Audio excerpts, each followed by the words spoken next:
के दिन अगर शिव जी के मंदिर में पानी चढ़ाया जाए, जल चढ़ाया जाए, तो घर में विद्वत्ता का अनुभव होता है महाराज। भगवान विष्णु ने जाते हुए शिव बाबा को देखा। शंकर भगवान से, भगवान नारायण ने कहा आप कुछ कहेंगे नहीं? भगवान शंकर कहते हैं नारायण चिंता मत करो, बार के दिन अगर दाल चढ़ा कर जाएगा, चने की दाल को मंदिर के पीछे बैठकर ओम नमः शिवाय बोलकर जो नारायण को समर्पित करेगा, उसके मनवांचित फल को मैं 3 महीने में पूरा कर दूंगा, उसके मन की कामना को मैं 3 माह में पूर्ण कर दूंगा। आज भी नियम है, चने की दाल को लेकर जाते मंदिर के पीछे बैठकर चने की दाल को लेकर ओम नमः शिवाय का जाप करते हैं। 7 बार ओम नमः शिवाय बोलकर चने की दाल वापस घूमकर भगवान विष्णु को समर्पित करी जाती है, तो 3 महीने में मनोकामना पूरी हो जाती है। उस चने की दाल का इतना प्रमाण है, इतना प्रमाण। गुड़ जोड़ता है।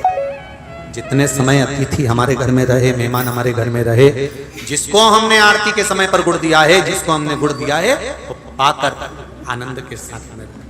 अच्छा, कभी तुमने सुना जो जिसके यहाँ पर गणेश जी नहीं होते, शादी ब्याह में अगर गणेश जी नहीं मिलते तो क्या करते हैं, वो गुड़ का जो ढेला होता है ना, उसी को आधा तोड़कर गणेश जी बना के रख देते हैं और उसी आधे गुड़ के ढेले का भोग लगा देते हैं। गुड़ का ही गणेश और गुड़ ही खजाना। देखिए जरा भाव देखिए हमारे सनातन धर्म में, भगवान को रिझाने का तरीका देखिए। अब कई लोग कहते हैं ये गुड़ से क्या होता है, ये मूंग से क्या होता है, ये धने से क्या होता है, चावल से क्या होता है, बेलपत्र से क्या होता है। अरे भाई, समर्पित करोगे, पाओगे तो जानोगे ना। सावन के बार के दिन जिस लड़का और लड़की का विवाह नहीं हो रहा, बहुत हताश हो गए, परेशान हो गए, विवाह संबंध जमी नहीं रहा, किसी भी बुधवार के दिन तांबे के कलश में चने की दाल को भर लीजिए, किसी भी बुधवार, और तांबे के कलश में चने की दाल को भर लो, उसमें 2 गोल सुपारी रख लो, पूजन वाली सुपारी रख कर 2 सिक्के उसमें रख लो, पीले कपड़े से मुख बांध दो, उसका पूजन करो बुधवार के दिन भी, और गुरुवार के दिन उसका पूजन स्नान करने के बाद करना। पर घर में किसी से बात मत करना, मुख से शब्द मत बोलना, मुख झूठा मत करना। पूजन करने के बाद उल्टे हाथ पर कलश को रखकर सीधे हाथ से ढककर कोई ब्राह्मण के घर में जाकर साथ में किसी को ले जाओ, बिना बोले, बिना बात करे, बिना कहे, साथ जाकर ब्राह्मण का दरवाजा बजा दे, बात कर ले और में गया वो, पर तुम्हें नहीं बोलना है। और वो कलश ब्राह्मण के अपनी कामना कर कर वो कलश का दान दे दिया जाए। महाराज, ज्यादा से ज्यादा 4 महीना 3 महीने के अंदर विवाह संबंध पक्का हो जाता है।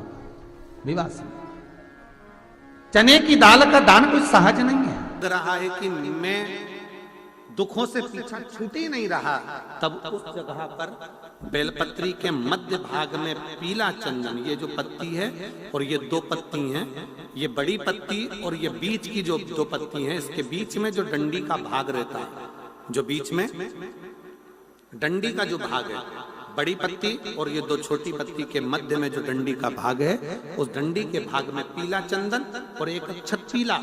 शंकर भगवान को प्रदोष के दिन आप अगर प्रदोष काल में समर्पित कर रहे हैं तो ये निश्चित है कि धीरे धीरे कर कर वो दुख समाप्त होगा, वो दुख कटेगा ही। विश्वनाथ को कुछ नहीं चाहिए, मेरे शंकर को चाहिए क्या? अगर आपके जीवन में ऐसा लगे कि बहुत बड़ी बीमारी आ गई और आपके घर का व्यक्ति वेंटिलेटर पर पड़ा हुआ है, तो शमी के वृक्ष के फूल ले आओ 7, और शमी के वृक्ष के 7 फूल लाकर एक एक फूल शंकर भगवान को श्री शिवाय नमस्तुभ्यं कहकर उस व्यक्ति के लिए जो पड़ा हुआ है, अंतिम सांसें गिन रहा है, जिसको अटैक आ गया, अंतिम सांसों में जो गिन रहा है, उसके नाम से भगवान शंकर पर चढ़ाना प्रारंभ कर दो। मात्र 7 पुष्प, उस शमी के वृक्ष के 7 पुष्प आप शिव को समर्पित करिए, उसका नाम और गोत्र बोलकर, और भगवान शंकर का मूल मंत्र श्री शिवाय, जम के बोलिए श्री शिवाय नमस्तुभ्यं बोलकर एक एक शमी का फूल शंकर पर चढ़ाना प्रारंभ कर दो।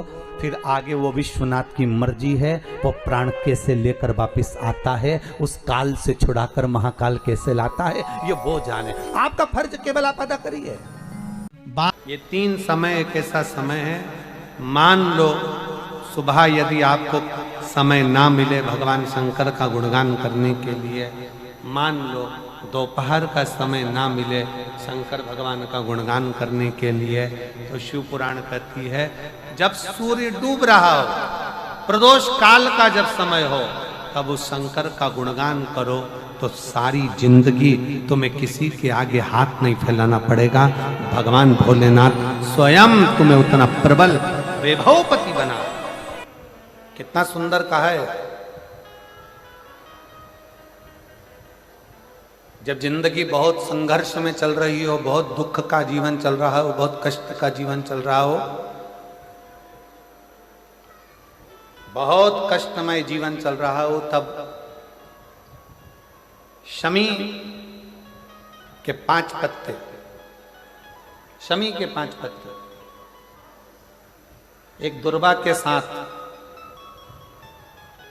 एक अक्षत चावल का एक दाना, वो भी हल्दी में भिंगोया हुआ हो या केसर में भिंगोया हुआ हो, शमी पत्र 5, एक दुर्वा, एक चावल का दाना, जो दिल से हृदय से बेलपत्री के वृक्ष के नीचे पार्थिव लिंग का निर्माण कर कर मट्टी का शिवलिंग बनाकर प्रदोष काल में, मतलब शाम के समय पर शिवलिंग बनाकर उस पे जल चढ़ाकर, जो ये 5 शमी का पत्र, एक दुर्वा और एक चावल का दाना, अपनी कामना कर कर जो दुख चल रहा है बाबा से विनय कर कर एक एक पत्ता जब समर्पित कर दे, फिर एक दुर्वा समर्पित कर दे, फिर एक चावल का दाना समर्पित कर दे और बाबा का वहीं पर पुनः विसर्जन कर दे, 3 महीना तो जाने दो, 15 दिन के अंदर वो दुख कटता जरूर है, चाहे कोई भी दुख, किसी भी तरह का दुख क्यों नहीं। एक बेलपत्र के वृक्ष की परिक्रमा करने वाले को हजारों अश्वमेध यज्ञ का फल प्राप्त हो जाता है, हजारों अश्वमेध यज्ञ का फल प्राप्त हो जाता है। उसी तरह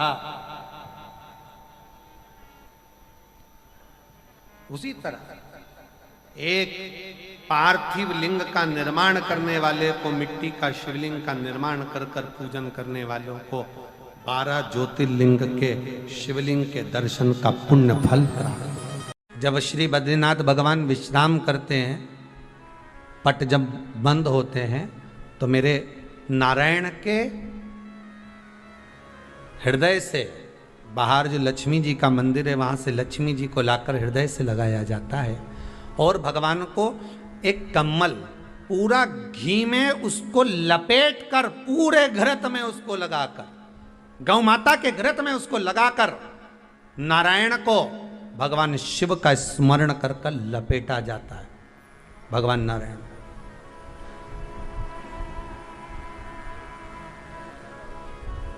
बद्रीनाथ बाबा के मंदिर में दिया घी से भर दिया जाता है, ताले लगा दिए जाते हैं, सब नीचे आ जाते हैं। जब अक्षय तृतीया के समय पर पट खोलते हैं, बाबा का कम्मल घृत से जुड़ा हुआ वैसा कि वैसे ही घृत भरा हुआ, घृत में स्थिरता है, घर में घृत के अंदर लक्ष्मी का भाव आ जाता है। हमारे यहाँ हिंदू धर्म में बहुत सुंदर बात कही जाती थी पहले, आजकल जमाने में कहते कि नहीं कहते मालूम नहीं, पर मारवाड़ के अंदर एक रीति थी, घर के अंदर रसोई घर में एक इतनी बड़ी कुल्हड़ होती थी जिसमें घी भरा होता था, छोटी सी चम्मच होती थी, उसमें पूरे घर का घी खाली हो जाए और उस कुल्हड़ का घी खाली नहीं होना चाहिए। नानी भाई का मायरा सुना है आप लोगों ने? अगर नानी भाई का मायरा सुना होगा तो नानी भाई के मायरे में नरसिंह मेहता जी की जो दादी के प्राण छूटे थे, वो केवल इसी बात पे छूटे थे। अगर नानी भाई का मायरा सुना होगा तो आपको मालूम होगा, नानी भाई के मायरे में जब नरसिंह मेहता भोजन करने के लिए बैठे तो नरसिंह मेहता की भाभी दुरत गौरी ने कह दिया दादी के सामने, जब दादी बोली क्यों इसकी रोटी में घी नहीं लगा, तो कहा कुल्हड़ का घी समाप्त हो गया है, रसोई घर में जो बाटकी रखी थी उसका घी समाप्त हो गया। जय कुंवर भाई को चिंता लग गई, आंखों से अश्रु बहने लगे और जय कुंवर भाई नरसिंह मेहता की दादी प्राणों को छोड़ दी कि मेरे रसोई घर का घी समाप्त हो गया, मतलब ये घर अब बर्बाद होने में देरी नहीं लगेगी।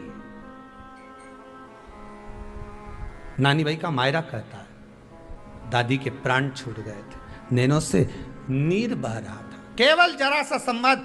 शास्त्र कहता है घर के रसोई घर में जिस बाटकी से आप रोटी पर घी लगाते उसकी बाटकी में भले आधा चम्मच घी पड़ा पर पड़े रहना चाहिए। क्यों? वो लक्ष्मी को घटने नहीं देता। जिस दिन बाटकी मंज जाए, साफ हो जाए, उसी दिन उसको धोकर पोंछ कर वापस भर देना चाहिए। अगर बाटकी गंदी हो गई तो आप धो पोछो, मना नहीं है, पर उसको धोने पोंछने से पहले एक कटोरी में घी भर दो, चम्मच रख दो। पर रसोई घर में बाटकी में घी होना चाहिए और उसमें आप डालते रहो और लगाते रहो, रोटी में चलेगा, पर बाटकी का घी समाप्त नहीं होना चाहिए, कुल्हड़ का घी समाप्त नहीं होना चाहिए। वो बरकत है, वो भंडार है, वो संपदा है हमारी।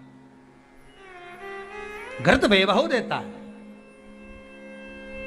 घृत वैभव प्रदान करता है।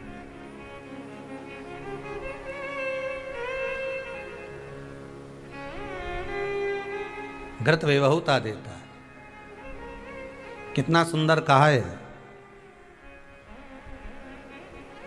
शंकर भगवान के शिवलिंग पर घृत चढ़ाने के बाद आपने दही चढ़ाया शिव जी को, ठीक है, आपने दूध चढ़ाया, जल चढ़ाया, दही चढ़ाया, शहद चढ़ाया, शक्कर चढ़ाई, मिष्ठान चढ़ाया, जो भी आप शिव जी को चढ़ा रहे हो उसमें से केवल एक पदार्थ, एक वस्तु, घी, शंकर के शिवलिंग पर चढ़ाने के बाद में उसी शिवलिंग का घृत, जहां शिवलिंग रखा हुआ है, शिवलिंग जहां रखा रहता है, उस कटी पर उस घृत से हस्त फेर देना चाहिए अपनी मनोकामना कर कर। जो अभिषेक आपने किया है वो अभिषेक का फल भगवान भोलेनाथ कुछ ही दिन में प्रदान कर देते हैं। मात्र उंगली फेर देने पर, घृत पात्र की उंगली, घृत का जो आप अभिषेक कर रहे हो, जल चढ़ा रहे हो, दूध चढ़ा रहे हो, आप पंचामृत सामग्री समर्पित कर रहे हो, आप दुनिया की सारी वस्तु भगवान को दे रहे हो, तो घी चढ़ाते समय जब घी चढ़ जाए, शंकर के शिवलिंग पर घी चढ़ गया, उसकी एक उंगली लेकर शिव मंदिर में जहां शंकर जी पिंडी पर बैठे हैं, उस जलाधारी पर जो शिवलिंग रखा हुआ है उसके चारों तरफ उस घृत को लगा देना चाहिए अपनी कामना कर कर। महाराज शिव उसको स्वीकार करता है। क्यों? शंकर और पार्वती के मिलन स्थल, माता पार्वती की गोद में भगवान शंकर का जो शिवलिंग स्वरूप विराजमान है, हस्त कमल के अंतर्गत जो भगवान विराजमान है, उसका फल चोगना मिल जाए।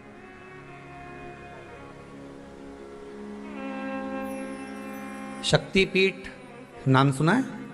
अरे बोलो तो, जितने लोग कथा सुन रहे, शक्तिपीठ नाम सुना है? शक्तिपीठ का मतलब क्या होता है? जहां पर माता सती के अंग के टुकड़े होकर गिर पड़े, वो शक्तिपीठ के रूप में निर्मित हो गए। तो जितनी भी शक्तिपीठ होती है, उन शक्तिपीठ में आप लड्डू चढ़ाएं, पेड़ा चढ़ाएं, वस्त्र चढ़ाएं, आभूषण चढ़ाएं, सोना चढ़ाएं, चांदी चढ़ाएं, मुद्रा चढ़ाएं, आपकी मर्जी पड़े करोड़ों रुपए चढ़ाएं, मना नहीं है। पर शक्तिपीठ का दर्शन करने जब जाएं तो कम से कम थोड़ा साथ में गाय का घृत, असली घी साथ में लेकर अवश्य जाएं। क्यों? शक्तिपीठ पर भी घी समर्पित करने से मनोकामना पूर्ण हो जाती है। आप आएंगे शक्तिपीठ का दर्शन करके और मनोकामना पूर्ण होना है। मात्र शक्तिपीठ। आप चढ़ाएं वस्तु, ढेर चढ़ाएं, आप सोना चांदी, अंबारियों में धन दौलत सब चढ़ाएं, पर साथ में आप चुनरी चढ़ा रहे हैं, साड़ी चढ़ाएं, घृत भी दीजिए, घृत भी प्रदान।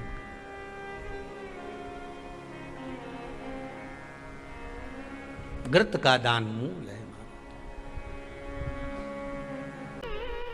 धर्म पत्नी से संतान नहीं, औलाद नहीं, बड़े दुखी है, बड़े दुखी।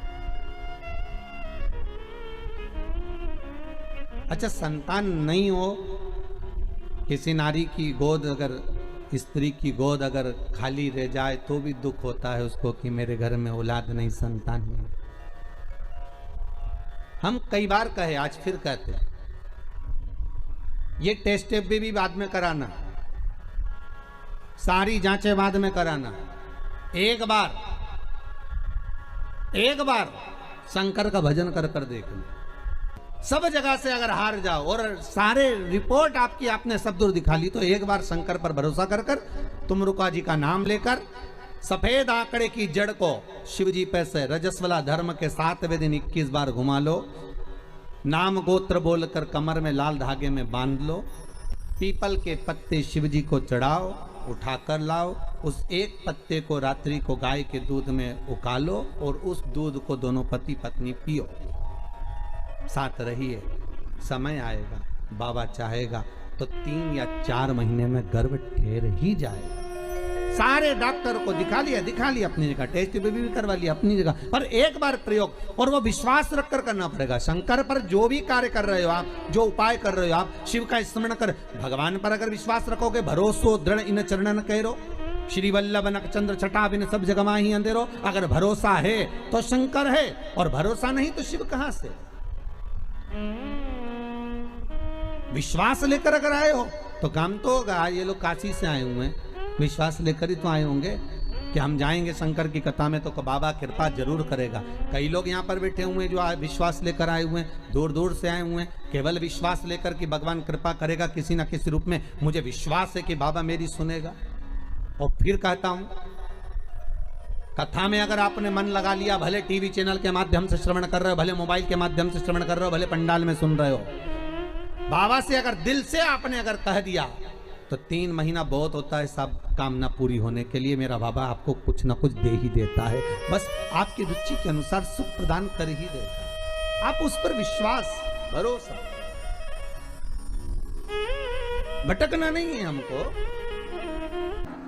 जिस नारी का रजोधर्म के अंतर्गत नारी को जो जो परेशानियां होती हैं, कोई के 8 दिन पहले, 4 दिन पहले, 3 दिन पहले कहीं ना कहीं रजोधर्म के अंतर्गत जो बीमारियां होती हैं, उसके लिए महाराज 7 चने की दाल के दाने तुलसी महारानी के सामने कटोरी में रखकर तुलसी के 3 पत्ते उसमें डालकर अपनी मनोकामना कर कर तुलसी में 3 बार जल छोड़कर वो तुलसी और वो चने की दाल ले जाएं और उसको धीरे धीरे कर कर एक एक कर कर सुबह शाम दोपहर में उसको खा लीजिए। रजोधर्म से जुड़ी हुई परेशानी समाप्त। कोई सहज नहीं है महाराज। चने की दाल को स्वर्ण दान का भी भाव कहा गया। हमारे हिंदू धर्म में चने की दाल को स्वर्ण दान भी करते हैं। जो व्यक्ति स्वर्ण दान नहीं कर पाता वो चने की दाल का दान कर देता है, तो स्वर्ण दान के बराबर मान्य है महाराज। फिर निवेदन करा, चने की दाल का व्याख्यान वर्णन फिर किया गया। मान लो कोई प्लाट है, कोई प्रॉपर्टी है, कोई जमीन है, कोई जायदाद और नहीं बिक रही, बहुत परेशान हो गए, लाखों करोड़ों रुपए तुम्हारे डूब गए और ये प्रॉपर्टी बिके, तब तुम उबरो, तो उसके लिए चने की दाल को एक रात्रि पहले रविवार के दिन घर में गला लीजिए और उसको गलाकर दूसरे दिन उसमें थोड़ा सा चंदन मिलाकर पीस लीजिए। पर पीसना आपको मिक्सर में नहीं है, पीसना आपको सिलबट्टे पर, चकोटी पर जो आपके यहाँ उससे उसको पीस लीजिए। और पीसने के बाद उसमें थोड़ा सा दूध मिलाकर शिव मंदिर में जाकर शंकर भगवान के शिवलिंग का सोमवार के दिन लेपन करिए। लेपन कर कर अपनी कामना कर कर शिवलिंग पर 3 उंगलियां लगा लीजिए महाराज, अपनी कामना कर कर। जो 3 उंगलियां आपने लगाई है, उंगली हटाते समय चंदन के लेपन को जो लगाया आपने, चने की दाल का लेपन, स्वर्ण का लेपन, उसको हम कहते हैं स्वर्ण लेपन, उसको लेकर आ जाइए महाराज। उसको थोड़ा सा लेकर आ जाओ, एक किसी भी फूल में उसको लगाकर जो जमीन, जो प्रॉपर्टी, जो जगह बेचना है वहां पटक दीजिए महाराज। उसके ग्राहक आना चालू हो जाएंगे और वो प्रॉपर्टी शीघ्र बिक जाएगी। अपनी कामना के अनुसार बिकेगी कि कितने में आपको बेचना, अपने अनुसार। महाराज चने की दाल स्वर्ण दान के बराबर है। चने की दाल को सहज नहीं समझा जाता, गुरु भक्ति के लिए बहुत मूल है। माताएं कई बार पीले गुरुवार करती हैं या केले के पेड़ के नीचे पूजन करती है तो चने दाल समर्पित करती है। क्यों करती है? उसका भाव है स्वर्ण दान के बराबर, मनवांचित फल की प्राप्ति के लिए, मनोकामना के लिए। जिस जमीन में फसल कम होती हो, जिस जमीन में प्रॉपर्टी के अंतर्गत कहीं लाभ नहीं मिल रहा हो, जो कई लोग वो जमीन की दलाली का काम करते हैं ना, जमीन बेचवाते हैं, खरीदवाते हैं और कोई लाभ ही नहीं मिल रहा, कई दिनों निकाल दिए, साल निकाल दिए, कोई लाभ नहीं हुआ, तो निवेदन है शंकर भगवान के मंदिर में शिवलिंग पर 108 चने के दाल समर्पित करो। उस 108 चने की दाल को प्रदोष के दिन शाम के समय समर्पित कर कर उस दाल को उठाकर लिया, जेब में पीले रुमाल के साथ उसको बांध कर रख लो। किसी प्रॉपर्टी का सौदा कराने जाओ, उसको पटक कर लेकर जाओ, आपके लाभ होना चालू, सौदे होने चालू, आपको कमीशन मिलना चालू। बद्रीनाथ में अगर 41 दाने चने की दाल के पीले कपड़े में बांध कर जो शंकर भगवान के 41 बार नाम लेकर बद्रिकाश्रम को चढ़ाता है, आज भी उसकी मनोकामना पूरी हो जाती है। इसलिए बद्री नारायण में चने की दाल चढ़ती है। क्यों चढ़ती है किसी को नहीं मालूम, पर उसका कारण यह शिव महापुराण में लिखा कि बद्रिकाश्रम में चने की दाल शंकर भगवान का नाम लेकर चढ़ाई जाती है। क्यों?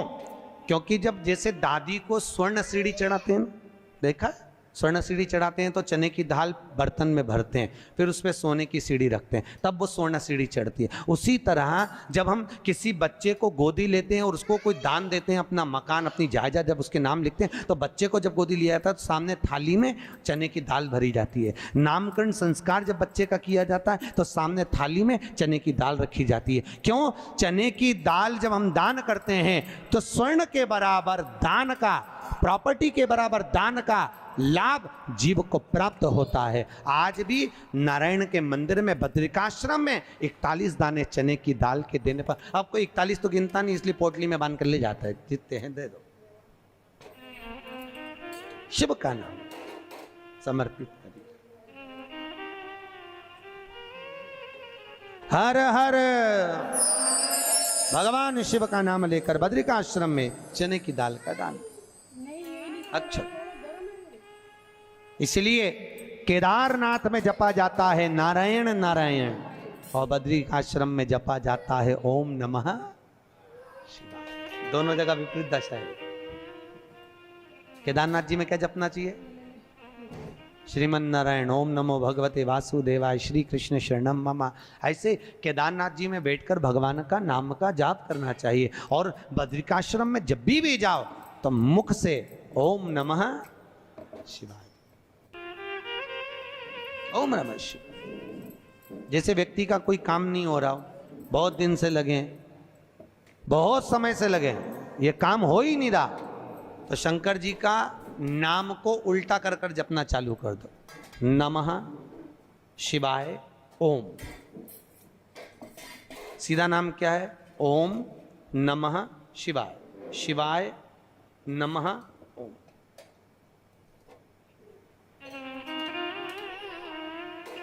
जब उल्टा नाम व्यक्ति जपना चालू कर देता है, जिस बच्चे के, बच्ची का, जिसका भी विवाह नहीं हो रहा हो, कोई काम नहीं हो रहा हो, कोई सीए की पढ़ाई कर रहा है और एग्ज़ाम में निकल ही नहीं रहा, 3-3 4-4 बार बैठ गया, पास ही नहीं हो रहा, उस बच्चे को बोल दो बस सुबह उठते से ही शिवाय नमः ओम बोलना चालू कर दे, एक ही बार में सिया पास ले।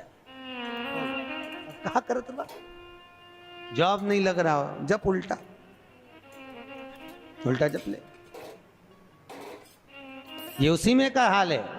जैसे किसी व्यक्ति से अपने को पैसा लेना और दे नहीं रहा, क्या करना है? सूर्य नारायण भगवान को अर्घ दो। तो 21 दाने लाल मिर्ची के जो दाने होते हैं, देखें लाल मिर्ची के अंदर दाने होते हैं, उसके 21 दाने निकालकर पानी में डाल दो और पानी में डालकर उसी जल से सूर्य को अर्घ दे दो। उस व्यक्ति का नाम लेकर जिससे पैसा लेना है, हाथ जोड़कर देने आता है, तुरंत 3 महीने के अंदर पैसा लौटा दे, तुरंत हाथ जोड़कर। ये सूर्य को अर्घ देने पर मात्र व्यक्ति दौड़कर पैसा देने आता है, कितना भी हो, रहने नहीं देता प्रचंड। शिव के सिवा दुनिया में कोई दानी नहीं, शंकर जैसा कोई दानी नहीं हो सकता। स्वयं कैलाश पर रहता है और दुनिया को लखपति, करोड़पति, आनंदपति बनाकर भेज देता है। कभी अगर मौका लगे, कभी ऐसा योग लग जाए कि कोई आपसे कहे कि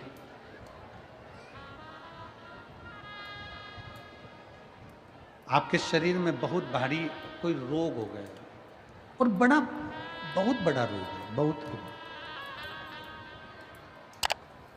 और शरीर में बहुत बड़ा रोग हो गया हो और वो रोग समाप्त नहीं हो रहा,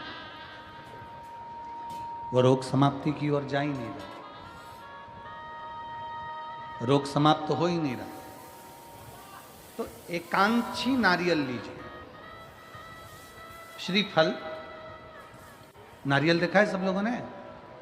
श्रीफल जो होता है, नारियल जो होता है, एकांक्षी नारियल। एकांक्षी नारियल से मतलब है कि नारियल में जो जटा होती है उस जटा के स्थान पर 3 नेत्र होते हैं।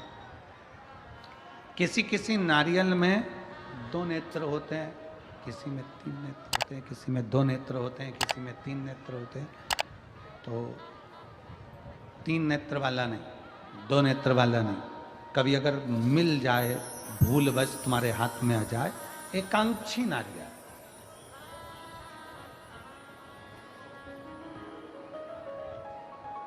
एक नेत्र वाला। पहले बताओ देखा है कि नहीं देखा? पहले ये तो बोलो कि नारियल के पीछे 3 आंखें दिखती हैं, 3 आंखें, किसी में 2 आंखें नजर आती हैं। उसी तरह एक एकांक्षी नारियल, एक नेत्र वाला।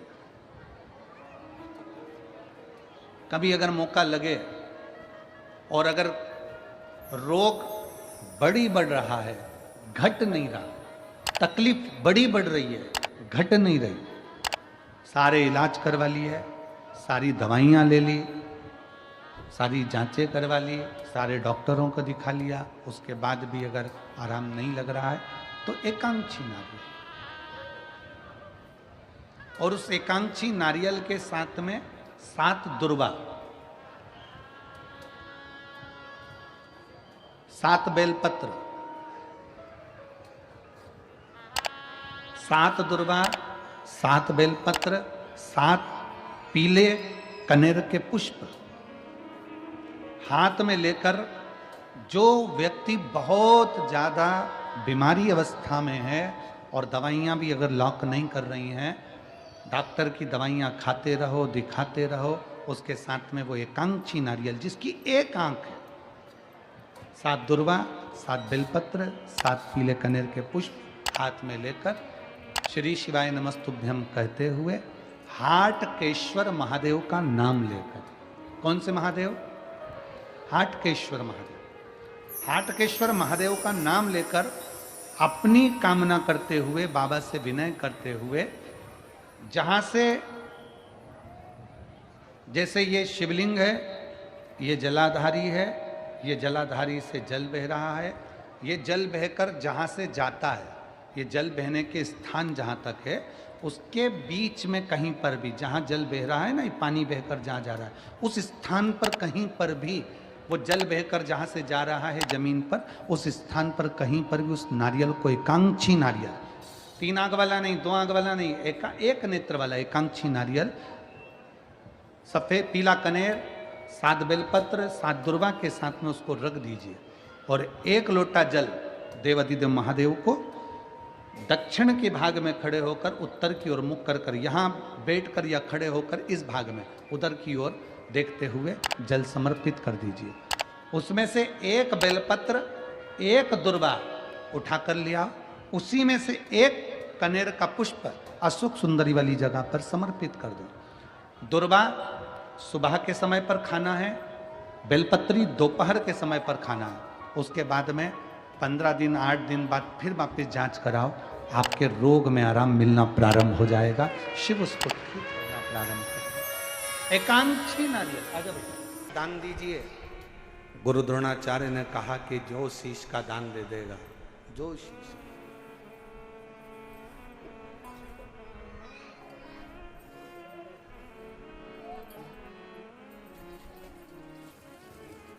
मेरे शंभू ने कहा, मेरे शंकर ने, इस पवित्र कथा का आनंद कर रहा है, हस्तिनापुर महापुराण की कथा कर रही है, जो शीश का दान देगा वो मुझसे शस्त्र विद्या सीख लेगा।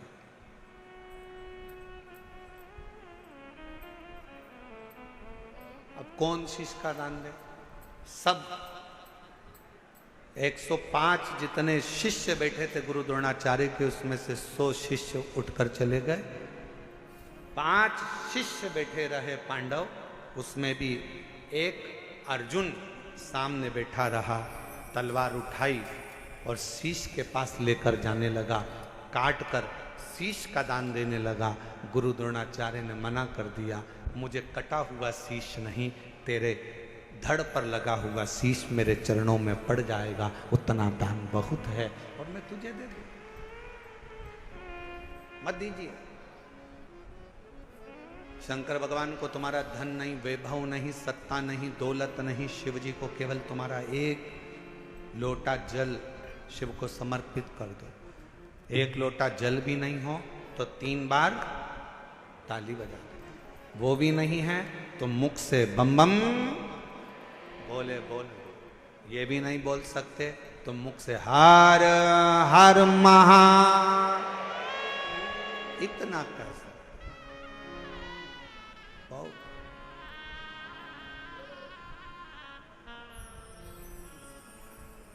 कुछ नहीं। जिस दिन अहंकार छोड़कर, अभिमत्ता त्याग कर, अभिमान का त्याग कर कर, जिस दिन अहंकार को छोड़कर तुम शिव की ओर बढ़ोगे, शिव तुम्हें प्राप्त हो जाएगा। हस्तिनापुर शिव महापुराण की कथा में हस्तिन नाम का जो राजा था वो शंकर का परम उपासक था, जिसने इस राज्य को बसाया था।